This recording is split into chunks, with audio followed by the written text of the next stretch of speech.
Rod Thornton, Senior Lecturer in the Defence Studies Department at King's College London. Good afternoon. Thank you very much for joining us here on France 24. For weeks now, Ukraine has been sending these mixed messages on this highly anticipated counteroffensive.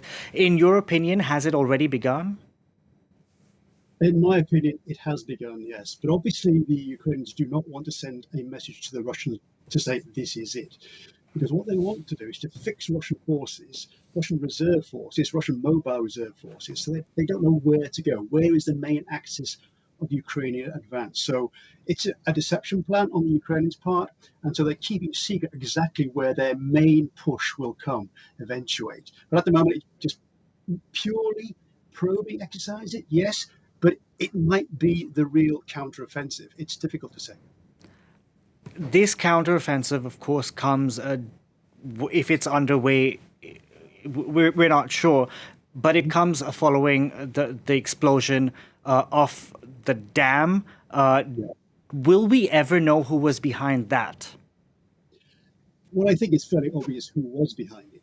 The Russians blame Ukrainian shelling for destroying the dam. Well, shelling cannot destroy a major dam. You have to set explosives deep within the structure of a dam, for instance, to blow it up. So the Russians will have had a massive amount of explosives buried deep in the structure of the dam itself to blow it up. And that can only have been done by the forces that were occupying the Novokhovka dam, and that was the Russians. So I think it's the Russians, basically. Would that explosion at that dam have forced Russian positions to shift in that vicinity? Yes, I think it was a kind of uncoordinated operation. I can't imagine the main Russian kind of general staff would have approved of it. Given all the other knock-on effects this would produce, it makes defending the whole region more complicated. If there was that vast expanse of water still there, then it would have made it easier, I think, for the Russian forces to defend that particular region around Kherson.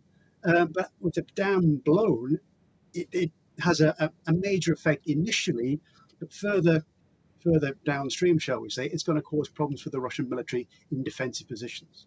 It seems that there's a lot of pressure on Ukraine to claw back as much territory as possible with this counteroffensive. Is this it for Ukraine? It's very difficult to say. It could be a question if Russian military morale breaks, if the ordinary troops on the ground, their morale breaks, then there could be some massive Ukrainian pushes forward.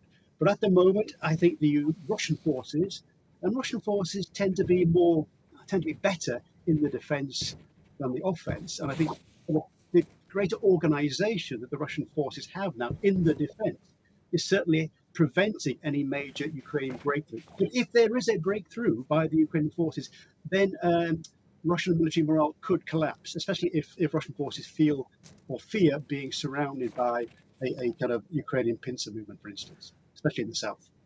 For Bakhmut, we have seen what Wagner forces have been able to achieve and essentially destroy the city of Bakhmut in the past few months. We've had very vocal criticisms coming from Wagner's boss, Prigozhin, over the past couple of weeks, lashing out at officials over in Moscow. Is this also part of Russia's strategy? How has he been able to get away with all he said over the past few weeks?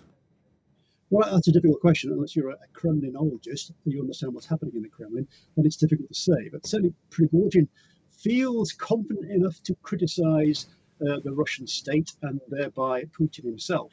But he's a very close ally and has been for a long time of Putin himself.